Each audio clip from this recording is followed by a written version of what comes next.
기도 너무 감사하고요. 좋은 소리에 감사드립니다. 올 여름은 좀 예상보다 그래도 좀 한번 고국에 넘겼다 생각을 하게 됐는데요. 다행이죠. 우리 옆에 분과 인사하겠습니다. 다행입니다. 네, 안녕하세요. 또 이제 15일이 껴있어서 또 어떤 분들은 또 어디 좀 멀리 또 가신 분들도 이번 주 많이 계신 것 같습니다. 그 여정들이 또 잘 쉬고 올 수 있도록 또 기도하는 마음으로 함께 인사 나눴습니다. 이 앞에 나오면 머리가 하얘지는 것 같아요. 아까 전에 수료식 하고 나서 우리 수료하신 분들 다 일어나서 박수 한번 치기로 했는데 안 하고 그냥 들어갔습니다. 지금 잠깐 신자의 삶 수료하신 분들 잠시 자리에 일어나 주시겠어요? 네, 부끄러워하지 마시고 일어나십시오. 네. 저 뒤에도 계십니다. 네. 우리 박수로 수고하셨습니다. 네,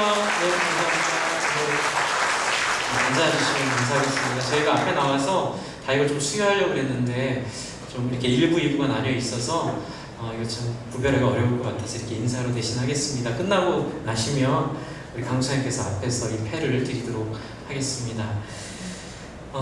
오늘 말씀은 이 구약과 신약인데요. 제가 늘 구약과 신약을 말씀드려서 특별할 건 없지만 이제 오늘은 좀 여러분 목사님 무슨 얘기를 하려고 용감하게 레위기를 꺼내들었을까 그런 염려를 하셨을 겁니다. 여러분 구약을 읽을 때 제일 난감한 책 중에 하나가요 레위기 그 다음에 민수기입니다. 이유는 제사의 방법이 많이 쓰여 있고요. 민수기는 여러분 민수가 무슨 뜻일까요?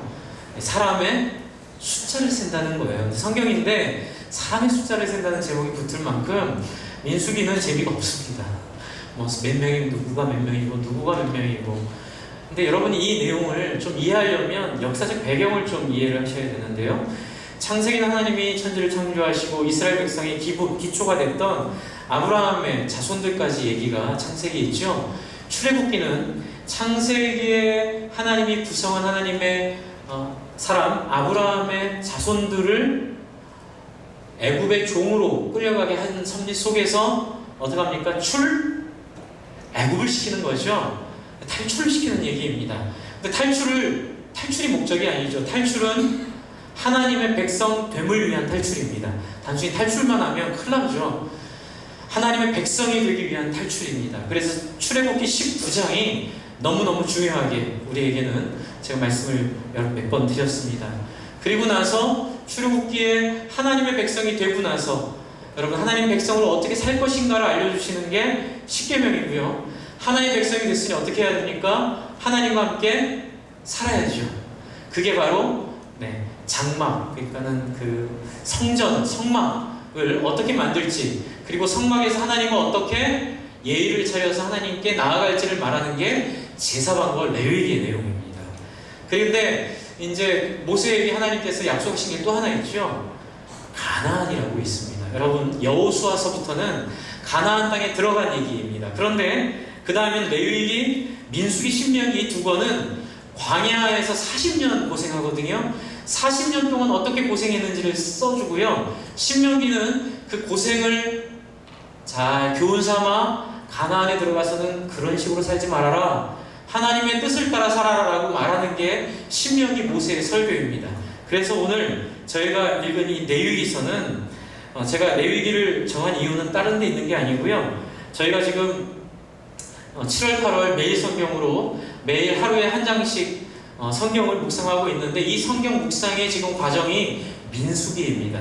그런데 민수기 중에서도 28장, 29장에 이 이스라엘의 3대 절기에 대한 얘기가 나오고 있습니다.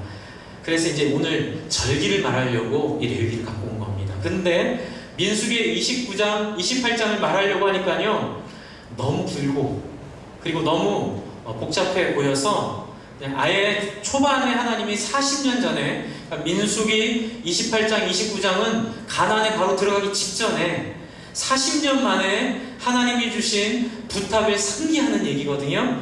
그러니 가나안 땅에 들어가기 40년 전에 있었던 원래 하나님이 부탁하셨던 이 절기에 대한 이야기를 오늘 읽은 겁니다. 복잡하시죠? 간단히 이렇게 생각하시면 됩니다. 하나님이 이스라엘 백성의 수천 년을 이어지고 게다가 예수님 오시고 나서까지도 이어졌던 이스라엘 절기의 이유에 대한 얘기를 지금 드리려고 합니다. 왜냐하면 제가 옛날에 교회 처음 다닐 때 세상에 이해가 안 되는 거예요. 아니, 이스라엘의 절기는 뭐 그렇게 복잡하고 제사는 뭐 그렇게 복잡하고 우리 보면 어떡하라고요. 근데 이 내용을 잘 모르면 그냥 수천 년 전에 지구 반대편에 우리와 상관없는 사람들의 이야기로 끝나버립니다. 그런데 그렇지 않습니다. 여러분, 이 세 절기가요, 우리와 너무 밀접한 관계가 있습니다. 그 이유를 말씀드리겠습니다. 여러분, 이 세 절기는 한번 저를 따라해 주시겠습니까? 주보가 계신 분들은 주보에 제가 오늘 드린 3대 절기에 있는 얘기를 한번 펴주십시오. 구약 3대 절기에서 만나는 뜻밖의 소망이라고 제가 제목을 정했는데요. 그 세 번째 줄에 그 절기는 세 가지가 나오죠. 세 가지 절기입니다. 절 따라해 주십시오. 유월절, 칠칠절, 초막절. 네, 유월절의 의미는 여러분 출애굽할 때 열 재앙을 바로에게 내리십니다. 왜냐하면 바로가 하도 말을 안 들으니까, 하나님이 어떤 분인지 얘기하다 안 들으니까 열 재앙의 하이라이트는 그 땅에 난 모든 첫 번째가 다 죽는 겁니다. 그러니까 첫째 아이가 죽고요, 그 다음에 첫째 새끼가 다 죽습니다. 얼마나 끔찍합니까? 그런데 이것을 피할 길을 하나 주세요. 모세에게 하나님이 말씀하십니다. 누구든지 어린 양을 잡아 그 피를 받아서 문설주에 그 피를 칠하면 내가 그 아침에, 그 새벽에, 그 밤에 그 집을 넘어가리라. 패스 오버, 유월하리라. 그러니까는 그 죄를 묻지 않고, 그 심판을 묻지 않고 그 집을 봐주겠다는 얘기죠. 그런데 이게 어떤 조건이 있는 게 아닙니다. 누구든지, 심지어 이방인들이라도 그렇게 이스라엘의 지도자 모세가 한 말을 듣고 피를 문설주에 바르면 그 재앙이 그냥 넘어갔습니다. 이것은 하나님의 절대적 은혜에 대한 상징입니다. 또한 좀 바로에게 미안하지만 그러니 말을 좀 듣지요. 순종을 좀 하지요. 저는 히틀러와 같은 사람이라 생각합니다. 바로를 김일성 같은 사람이라 생각하고, 우리 역사에 있었던 참 나쁜 지도자들이랑 비슷하다고 생각하시면 마음의 거부감이 많이 없어집니다. 매우 참혹한, 정말 갑질의 왕 바로라고 생각하시면 됩니다. 이제 그런 사람을 하나님이 심판하시면서 우리를 하나님 보호하시는데, 그 보호하시면은 우리의 자격이나 우리의 조건이 없지요. 다 하나님 말씀을 어떻게 하면요, 믿고 하나님 말씀을 따르면 구원을 얻는다는 것이 유월절의 상징입니다. 두 번째는 희생입니다. 어린 양이 대신 희생함으로 우리가 당해야 할 심판을 넘어가 주는 것, 눈 감아 주는 것이 유월절의 상징입니다. 그러므로 이스라엘에게는 유월절이 갖는 의미가 특별하지요. 하나님이 특별히 사랑한 백성이라는 의미가 있습니다. 또한 하나님이 특별히 보호한 백성이라는 의미가 있습니다. 그런데 여러분, 생각을 해보십시오. 이 유월절에 누가 십자가에 달리셨죠? 여러분, 예수님이 언제 달리신 줄 아십니까? 요한복음도 읽어보시고요, 그 신약 성경에 있는 내용들을 읽어보시면 예수님이 십자가에 달리신 것은 유월절 때 달리셨습니다. 그래서 빌라도가 얘기하지 않습니까? 6월절에 너희가 죄인을 하나 놓아주는 풍습이 있는데 내가 예수를 놓아주랴? 그랬더니 사람들이 뭐라 하죠? 아닙니다. 바나바를 놓아주십시오. 그렇죠? 그래서 그 바라바를 놓아주십시오. 그래서 그 엉뚱한 살인자가 노임을 당했다는 얘기는 아마 어린아이도 다 알고 있는 얘기일 겁니다. 그게 바로 6월절입니다. 여러분, 예수님이 언제 돌아가셨다고요? 6월절에 돌아가셨습니다. 6월절 어린 양이 결국은 예수님을 통해 성취된 것입니다. 할렐루야.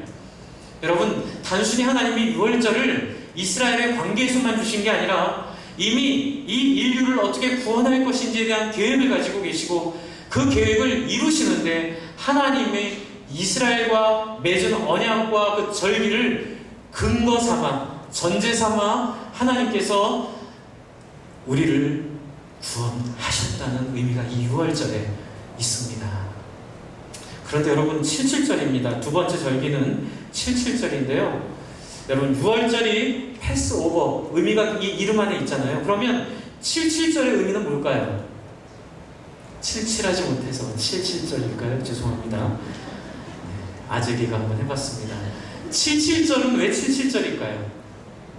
77이 49이기 때문에 그렇습니다. 여러분 6월절을 지내고요. 일주일을 7번 7주를 지낸 그 다음날 50일째 되는 날을 77절, 그래서 우리는 이 날을 뭐라고 부르죠? 오순절이라고 부릅니다. 77절의 다른 이름은 오순절입니다. 50일째 되는 날이라는 뜻이죠. 그런데 여러분 이 오순절은 어떤 날일까요? 여러분 6월절은 바로의 통치에서 신음하고 있는 이스라엘 백성을 구원하시되 그들의 심판을 묻지 않으시고 그들을 특별히 보호하셔서 특별 대우해 주셨다는 의미가 있지요. 그러면 이 77절은 어떤 의미가 있을까요? 여러분 하나님이 구원해 주셨는데 구원받고 나온 데가 어디죠? 이스라엘 백성들이요? 구원받았어요. 출애굽에서 나왔습니다. 나왔는데 어디죠? 홍해 앞이에요. 그리고 홍해를 건너갔는데 어디죠? 광야입니다. 뭐 이런 법이 다 있습니까? 여러분 그런 질문 안 가져보셨습니까? 질문이 없으면 성경이 안 보입니다. 많이 질문하십시오. 저는 이게 너무 이상한 거예요. 뭐 이런 하나님이 다 있나? 아니 구원했으면 어디로 가야 되죠? 딱 구원해서 나왔으면 뭐 홍해까지는 이해합시다. 홍해를 딱 가르고 나오면 그 다음에 뭐가 펼쳐져야 되죠? 젖과 꿀이 흐르는 가나안이 펼쳐져야 될 거 아니에요. 그런데 하나님이 떡하니 갖다 놓은 거는 광야인 거예요. 광야에서도 하나님이 뭐 주십니까? 천막 주십니다. 어떡하라고요? 짐 싸가지고 다니라고요. 원래는 7일이면 끝날 일이었어요. 그런데 이스라엘 백성들이 말을 더럽게 안 듣습니다. 죄송합니다. 이런 표현을 썼어요. 근데 진짜 성경을 보면 이 표현이 딱 적당합니다. 말을 더럽게 안 듣습니다. 그래서 하나님이 이 이스라엘 백성들을 깨닫게 하기 위해서 하나님께서 하신 방법이 40년을 광야에서 헤매게 하시는 거죠. 거기서 하나님이 누군지, 하나님 어떤 분인지 경험하게 하시려고 하는데요. 여러분 이 77절은 50일은 여러분 6월절은 보리추수 때입니다. 그러니까 여기서부터 또 이상한 거예요. 보리추수? 광야에서 무슨 보리추수를 해요? 그래서 제가 구약학자 두 분과 통화를 했습니다. 그런데 이 두 분 다 똑같은 얘기를 해주시더라고요. 농사절기와 맞췄다고요. 6월절, 77절, 장막절은 6월절은 보리추수입니다. 77절은 무슨 추수일까요? 우리 식으로 따지면 쌀 추수할 때예요. 밀 추수할 때입니다. 이스라엘은 밀이 주식입니다. 그리고 초막절은요. 아까 전에 여러분 읽으셨죠. 초막절은 언제입니까? 모든 곡식의 추수가 완전히 마무리될 때입니다. 그래서 여러분 광야에서 그렇죠? 이게 무슨 추수예요? 뭐 추수는 고사하고 어디 정착해서 양이라도 키우면 다행이겠다 이 생각하는 사람들에게 너희는 가나안에 들어갈 존재들이야. 그러니 이 절기를 40년 동안 기억하고 이제 가나안에 들어가기 직전에 하나님이 다시 리마인딩을 시켜주시죠. 다시 상기시켜주시는 거죠. 너희 가나안에 들어가면 보리 때 6월절, 밀 때 77절, 그리고 모든 추수가 끝나는 때에는 초막절로 지켜라. 이렇게 하나님께서 말씀하고 있습니다. 지난주 금요일날 우리 전도사님이 이 부분을 잘 설명해 주셨는데요. 이것은 바로 믿음에 대한 이야기가 이 안에 포함되어 있습니다. 이미 우리는 구원받았습니다. 할렐루야. 그러나 아직 천국은 임하지 않았습니다. 이미 우리는 구원받았는데 사람들은 말합니다. 목사님, 하나님이 살아계시면 이런 끔찍한 일들이 이 시대에 있을 수 있을까요? 이런 끔찍한 학살이 있을 수 있을까요? 여러분 2차 세계대전 때 죽은 사람 숫자가 몇 명인 줄 아십니까? 5천만 명입니다. 러시아 사람들만 1,000만 명이 죽었고요. 2차 대전 때 죽은 사람만 5천만 명입니다. 상상이 되십니까? 우리 전 국민을 다 포함한 숫자가 죽은 거예요. 여러분 사람들은 묻습니다. 하나님 살아계십니까? 그렇습니다. 우리는 아직 가나안에 못 들어간 상태입니다. 우리 그럼에도 불구하고 하나님 우리에게 주시는 메시지는 우리에게 언젠가 하나님의 완전한 나라가 임할 것을 이 새 절기를 통해 먼저는 이스라엘에게 보여주셨고, 그리고 가나안에 들어가는 역사를 통해 우리도 이 땅이 전부가 아니라 가나안에 들어갈 것을 말씀하고 계심을 믿으시기 바랍니다. 그래서 좀 더 설명을 드리면요, 6월절은 여러분 보리 추수해서요 언제냐면요 유대력으로 1월입니다. 1월. 유대력 1월은 지금 우리로 3, 4월입니다. 그래서 예수님이 언제 죽고 부활하셨죠? 4월달에 죽고 부활하셨잖아요. 그쵸? 부활절이 그래서 4월입니다. 그래서 유대력의 1월은 6월절 1월 2일부터 시작은 바로 우리의 부활절 때이고요. 그렇다면 여러분 77절은 오순절 맞고요. 그럼 초막절은 언제일까요? 유대력으로 7월 1일입니다. 7월 1일이면 6개월 뒤죠. 그럼 여러분 3, 4월에 6개월 뒤면 언제죠? 4, 5, 6, 7, 8, 9 네. 9월, 10월이 바로 이 장막절인데, 여러분 대략 북반구의 추수 때가 맞죠? 북반구는 그쵸? 9월, 10월이 추수 때잖아요. 그쵸? 미국도 그렇고 한국도 그렇고 대부분 9월, 10월에 대추수를 다 끝내게 됩니다. 열매도 다 그때 나오게 되고요. 그래서 여러분 이렇게 기억하시면 됩니다.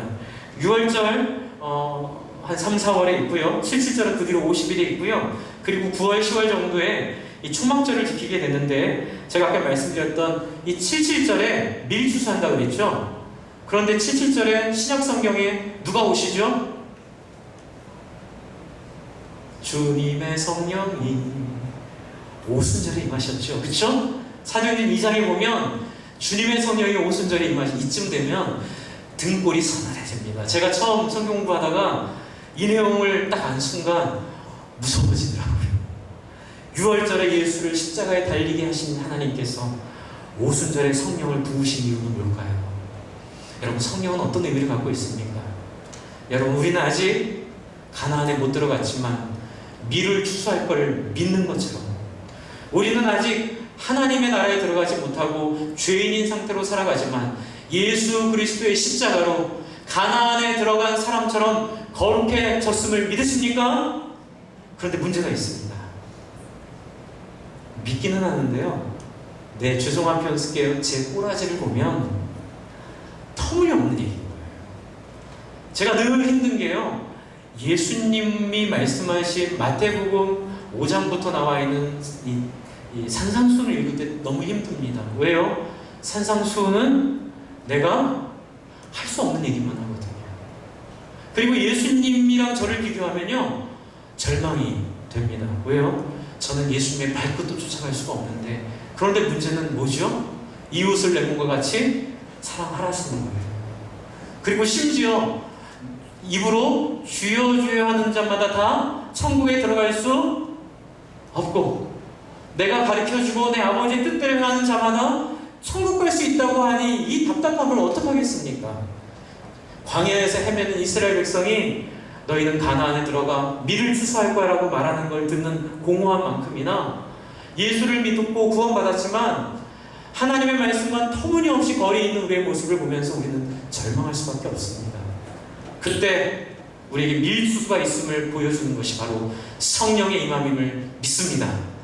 주의 성령이 임하면 어떤 일이 벌어집니까? 내가 아닌, 도대체 내가 할 수 있는 일이 아닌데 성령이 나에게 임하심으로 말미암아, 하나님의 영이 나에게 임하심으로 말미암아 놀라운 변화가 생김을 믿습니다.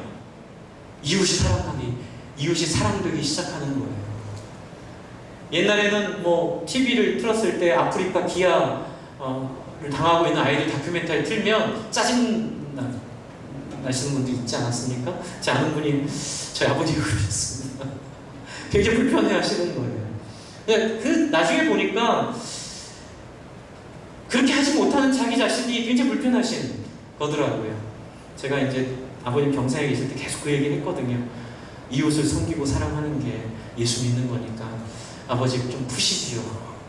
네, 그래서 저희 아버님이 돌아가시기 전에 푸시면서 큰 행복을 제가 누리는 걸 옆에서 봤는데요. 이제 사업을 하시다 보니까 정말 이 양육강식의 세상에서 예수를 믿어도 이게 쉽게 풀리지 않는 거예요. 그런데 여러분 성령이 임하면 우리의 지갑이 풀릴 줄 믿습니다. 성령이 임하면 우리의 마음이 바뀔 줄 믿습니다. 밀추수가 언감생심, 꿈에도 꿀 수 없는 우리의 자리였다면 77절을 통해 오순절을 통해 하나님이 주시는 말씀은 너희는 분명히 밀추수하는 자리에 있을 것이다. 할렐루야. 여러분, 우리는 분명히 이웃 사랑하는 자리에 있게 될 줄을 믿으시기 바랍니다. 그것이 바로 오순절 성령 강림을 통해 유월절을 통해 구원받은 하나님의 백성들이 이제 하나님을 닮은 사람들로, 이웃과 함께 더불어 사는 사람들로, 예수의 말씀을 따라 사는 사람들로 엔진이 바뀌고 심장이 바뀌고 말투가 바뀌고 생각이 바뀌는 놀라운 물리적 변화가 있는 하나님의 능력이 임하는 날이 오순절이었습니다. 그래서 여러분, 성령을 믿으라고 말씀드리는 겁니다. 주 안에 사랑하는 성도 여러분, 성령께서 여러분 바로 코앞에 와 계십니다. 이미 2000년 전에 오셨던 성령님께서는 여러분의 자아를 의식해서 밖에 계시고 노크하고 계십니다. 내가 하나님으로부터 부어졌다. 네 마음을 열고 이 하나님을 받아들여라. 그랬을 때 여러분의 마음의 문을 열고 그걸 믿음이라고 합니다. 예수의 영을 받아내시기를 바랍니다. 하나님 앞에 여러분의 긴장을 푸시기 바랍니다. 누가 불쌍히 여겨지면 내 주머니에 있는 돈 생각하지 마시고 마음껏 불쌍히 여기시기를 바랍니다. 그럼 분명히 그 호주머니에 돈이 없어질 것입니다. 하지만 그럼에도 불구하고 그 내 것을 나누는 기쁨의 영광을 여러분이 누리게 될 거라고 제가 감히 약속을 드릴 뿐만이 아니라 이미 여러분들도 많이 그것들을 경험하셨으리라고 믿습니다. 여러분, 그렇습니다. 6월절에 예수가 죽고 부활하시고 오순절에 성령이 임하심으로 말미암아 이미 예수 오기 전에 수천 년 전부터 정밀하게 계획하신 하나님의 역사, 이 인류 역사의 계획이 하나 남아있는 절기 있습니다. 그게 무슨 절기인가요? 초막절, 장막절입니다. 이미 두 절기는 완성이 되었습니다. 이제 남아있는 절기는 초막절, 가로 열고 장막절 절기입니다. 저는 이 절기를 공부하면서 이 주보 목장교환에 썼지만 스위스 시계를 만드는 다큐멘터리를 봤던 기억이 들었습니다. 제가 MBC에서 했던 시계의 장인이라는 다큐멘터리를 한 5년 전에 봤는데요. 유튜브에 치면 나옵니다. 한번 보십시오. 놀랍습니다. 이 조그마한 부품들을 많이 만드는데요. 처음에는 저게 어떻게 될까 보고 있는데 이게 한치의 오차도 없이 다 들어갔습니다. 주 안에 사랑하는 성도 여러분, 하나님의 구원 역사는 이런 세밀함과 완벽함을 갖고 있음을 이 장막절을 통해서 여러분 믿으시기를 바랍니다. 여러분, 지금 장막절의 의미는 어디 있을까요? 완성이라는 의미가 있습니다.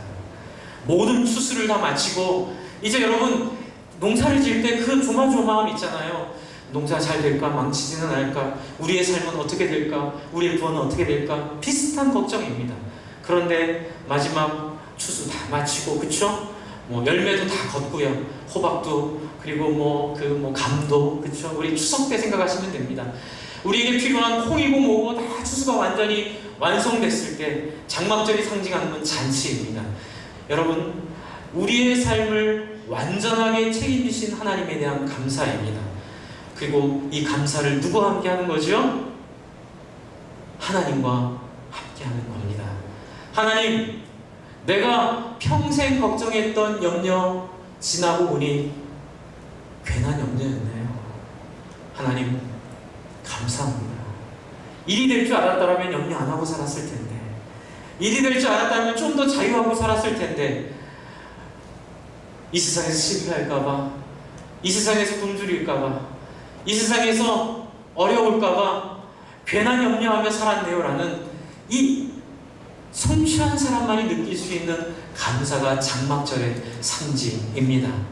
두 번째 상징은, 장막절은 하나님이 함께한다는 상징입니다. 여러분, 구약 성경에 보면 성막을 만들라 하시고 그리고 굉장히 영광스러운 이야기가 나옵니다. 성막이 상징하는 게 뭘까요? 그래, 성막이야, 이게 아니고요. 성막이 상징하는 게 하나 있습니다. 한번 따라해 주십시오. 하나님이 친히 이스라엘 가운데 함께 하신다. 이게 성막이 상징하는 놀라운 그림입니다. 그러니까 성막을 단순히 불편하라고 만든 게 아니고요. 그냥 하나님을 섬기는 어떤 애를 쓰라고 만드는 게 아니라 하나님이 친히 이스라엘과 함께 거한다는 거죠. 그래서 여러분 혹시 옛날에 우리 어르신들이 기도하실 때 이런 기도 기억하십니까? 하나님, 우리를 불기둥과 구름기둥으로 보호해 주십시오. 여러분 이 기도의 기원은 이 광야를 헤맬 때 여러분 이스라엘 위에 그늘이 없잖아요. 그리고 밤에는 춥잖아요. 그러니 낮에는 구름기둥이 정말 따라다니고 밤에는 불기둥이 있어 이스라엘이 춥지 않도록 보호했다는 건데요. 불기둥과 구름기둥이 왜 따라다녔을까요? 왜 따라다녔을까요? 이유는 딱 하나입니다. 하나님이 이스라엘 가운데 있기 때문에 따라다니는 겁니다. 그러니 여러분 우리의 신앙의 핵심이 바로 여기에 있습니다. 주 안에 사랑하는 성도 여러분, 처음에는 배고파서 예수님 믿을 수 있습니다. 처음에는 내가 가진 아픔 때문에 예수님 만날 수 있습니다. 처음에는 내가 가진 고통과 눈물 때문에 하나님을 만나 치유받고 회복될 수 있습니다.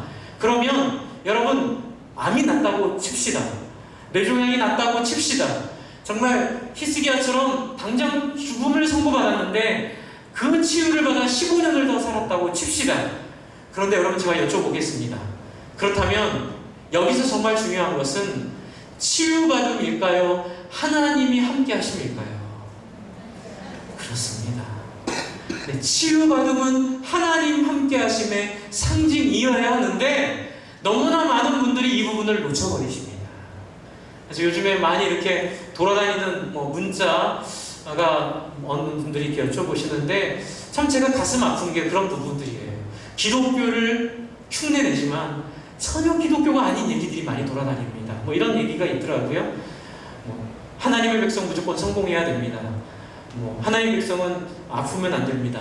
하나님의 백성은 실패하면 안 됩니다. 그거는 귀신이 주는 저주입니다. 여러분 그건 성경 얘기가 아닙니다. 여러분 하나님은 때로는 실패를 통해 하나님 만나게 하시고 때로는 하나님은 좌절을 통해 하나님 경험하게 하셔서 때로는 하나님이 병도 낫게 하시는 하나님입니다. 그러나 병이 났던 병이 안 나서 돌아가시던 그것이 중요한 것이 아니라 여러분 어찌해서라도 우리에게 하나님을 보여주시기 위한 인생의 질고를 여러분 이해하셨으면 좋겠습니다. 여러분 하나님은 당신을 우리에게 보여주기 위해 애를 쓰시는 분이십니다. 여러분 제가 늘 말씀드리지만 예수님이 이 땅에 오셔서 고난받으신 이유 뭘까요? 예수님이 이 땅에 오셔서 왜 채찍질 당하시고 왜 사람들에게 손가락질 당하시고 왜 사람들에게 버림당하셨을까요? 주 안에 사랑하는 성도 여러분, 제가 제일 좋아하는 말이 이런 얘기입니다. 제가 목회를 하다가 오해를 받고 오해일 수도 있고요. 제가 보면요, 제가 받는 오해의 한 10%는 제가 근거를 제시한 면은 솔직히 있더라고요. 이렇게 100% 억울한 오해는 없었습니다. 제가 솔직히 말씀드리면 저를 오해하는 분들의 말들에 보면은 제가 미안한 게 제가 그런 오해를 할 만한 연약함들을 보여드린 적은 있어요. 그렇죠? 그런데 여러분 그 오해를 통하여 우리는 낮아지게 되고 그렇죠? 하나님 앞에 엎드리게 되고 그래서 누가 없어집니까? 내가 없어집니다. 할렐루야. 그래서 병을 낫는 것보다 더 큰 영광은 다윗처럼 여러분 다윗 시편을 한번 읽어보십시오. 얼마나 다윗이 사람들이 터무니없는 오해 속에 왕따가 돼가지고 여러분 왕따 당해보셨습니까? 안 당해보셨으면 말도 하지 마십시오. 그 고통을 아십니까? 다윗이 그 왕따의 고통을 다 경험하셨고요. 그리고 예수님이 그 왕따의 경험을 다 경험하셨습니다. 왜요? 우리가 우리 자신을 부인하는 놀라운 자리이기 때문에 그렇습니다. 여러분이 오해받으시면 할렐루야 외치십시오. 여러분이 왕따를 당하시면 비로소 내가 나를 완전히 부인하고 내 안에 하나님으로 채울 수 있는 하나님의 절호의 기회를 주셨다고 믿으시기 바랍니다. 그때 하나님이 우리 가운데 찾아오십니다. 그리고 내가 무너진 자리에 하나님이 집을 지으시고 나와 함께 하십니다. 이것이 바로 초막절이 주는 영광입니다. 그래서 주 안에 사랑하는 성도 여러분, 이 남아있는 초막절이 갖는 의미는 우리가 나는 과연 구원받을 수 있을까? 나는 뭐 그건 믿음으로 해결하면 되지만 나는 과연 어떤 인생을 살 것인가? 우리 아이들은 건강하게 살 것인가? 나는 죽을 때까지 아빠로 책임을 다할 수 있을 것인가? 모든 염려를 안 해도 된다 말씀하시는 게 초막절의 영광이고요. 두 번째는 그렇게 말씀하신 하나님과 영원히 함께 거할 것에 대한 메시지가 초막절 안에 있습니다. 그리고 이스라엘 백성은 이 레위기 23장부터 이 초막절의 영광을 기대하며 요한계시록 21장까지 갑니다. 요한계시록 21장을 보도록 하겠습니다. 요한계시록 21장 3절입니다. 요한계시록 21장 3절. 저는 이 부분을 인류의 모든 한이 풀어지는 부분이라고 봅니다. 모든 한과 모든 아픔과 모든 고통이 21장 3절을 통해 풀린다고 저는 믿습니다. 같이 한번 읽겠습니다. 420쪽입니다. 시작. 내가 들으니 보좌에서 큰 음성이 나서 이르되 보라 하나님의 장막이 사람들과 함께 있음에 하나님이 그들과 함께 계시리니 그들은 하나님의 백성이 되고 하나님이 친히 그들과 함께 계셔서. 주 안에 사랑하는 성도 여러분, 우리는 성령님으로 함께 하고 있지만 요한복음 14장 15장 예수님의 말씀에 의하면 그거는 임시 방편일 뿐입니다. 내가 보혜사를 너희에게 보내리니 그가 내가 한 말을 기억하게 하고 너희를 하나님의 말씀으로 인도하시겠지만 그러나 그것이 영원한 것은 아닙니다. 언제까지요? 한번 따라해 주시죠. 내가 다시 오리니. 여러분 사도행전에 보면 제자들이 예수님이 올라가신 곳을 쳐다보고 있습니다. 그런데 천사들이 나타나 제자들에게 얘기합니다. 너희 왜 그렇게 하늘만 멀뚱히 쳐다보고 있니? 그리고 이렇게 얘기하는데요. 제가 말씀을 읽어 드리겠습니다. 1장에 있는 11절입니다. 제가 1장 11절을 읽겠습니다. 이르되 갈릴리 사람들아 어찌하여 서서 하늘을 쳐다보느냐? 너희 가운데서 하늘로 올려오신 이 예수는, 한번 따라해 주십시오. 하늘로 가심을 본 그대로 오시리라 하였느니라. 할렐루야. 예수님 다시 오실 것입니다. 그런데 오시는 이유는 딱 하나입니다. 왜요? 이 질고 많은 이 창세기 1장부터 시작된 인류 역사를 끝내시려고요. 여러분, 우리 안에 얼마나 많은 눈물과 아픔과 고통이 있습니까? 저는 장례식에 가면 항상 이 본문이 생각이 납니다. 사랑하는 엄마와 아빠를, 사랑하는 동생을, 사랑하는 아들, 딸을 죽음이라는 이 끔찍한 존재가 그냥 이유 없이 갈라놓습니다. 시간도 주지 않습니다. 아빠 불러도 죽음으로 가는 걸 막을 수가 없습니다. 얼마나 비참한지 모르겠어요. 저는 아무리 장례식을 많이 가도 적응이 되지 않습니다. 하나님, 언제까지 이 죽음을 반복하겠습니까? 언제까지 우리가 사랑하는 형제 자매들의 죽음을 뿌립니까? 하나님, 이제 이 역사 끝내주시지요. 그런데 너무 감사하게 할렐루야, 하나님 저한테 얘기하시더라고요. 승준아, 내 계획이 그렇다. 장막절이 있지 않니? 6월절, 오순절에서 끝나는 것이 아니라 나는 이미 출애굽 때부터, 이미 이스라엘을 부른 그 시점부터 나는 장막절을 생각하고 있었다. 그래서 수많은 사람들과 관계 속에서 조그마한 상징들을 주면서 결국은 예수 그리스도를 통하여 이 장막절을 완성하리라. 할렐루야. 주 안에 사랑하는 성도 여러분, 우리의 100년의 인생 제가 넉넉히 드렸습니다. 100년까지 사십시오. 100년까지 사십시오. 그러나 110년은 어려울 것 같습니다. 100년까지 사십시오. 그러나 아무리 살아도 100년입니다. 그러나 여러분, 하나님의 나라는 1000년을 넘고 2000년을 넘고 영원한 시간임을 믿으십니까? 여러분이 100년은요 그런 예 많이 쓰시죠. 요번에 저희 또 휴가 가서 이제 백사장을 좀 갔는데요, 아니나 다를까 또 아이들이 열심히 작업하죠. 무슨 작업합니까? 모래성 쌓기 작업하죠. 네, 그때마다 아이들은 굉장히 심각합니다. 벽을 누가 밟고 가면 울고 난리가 나죠. 부모 입장에서 보면 한심하죠. 하나님이 우리를 보실 때 그렇습니다. 이 100년은 모래사장의 모래사과 같은 시간입니다. 이 시간을 어떻게 보느냐에 따라 영원한 삶이 결정이 된다는 이야기입니다. 주 안에 사랑하는 성도 여러분, 이 장막절을 잊어버리면 안 됩니다. 이 장막절을 놓치면 신앙이 불완전해집니다. 철저히 현세에 매여 현세 속의 자본주의의 노예가 되어, 그쪽 권력주의의 노예가 되어, 그리고 갑질의 노예가 되어 그렇게 벗어날 수 없는 하나님 싫어하시는 인생을 살다가 결국에는 예수님 그렇게 말씀하셨잖아요. 입으로 주여 주여 하는 자마다 천국에 갈 것이 아니라 어떻게 해요? 하나님의 뜻대로 사는 자. 이게 무슨 얘기냐면 하나님과 마음이 맞은 자, 하나님을 기쁘게 해드리는 자, 또 더 좀 다른 표현으로 얘기하면 하나님과 대화할 수 있는 자, 이렇게 얘기할 수 있습니다. 하나님과 말이 통하는 자만이 천국으로 갈 것이다. 주 안에 사랑하는 성도 여러분, 하나님과 어색한 인생을 살지 마시기를 바랍니다.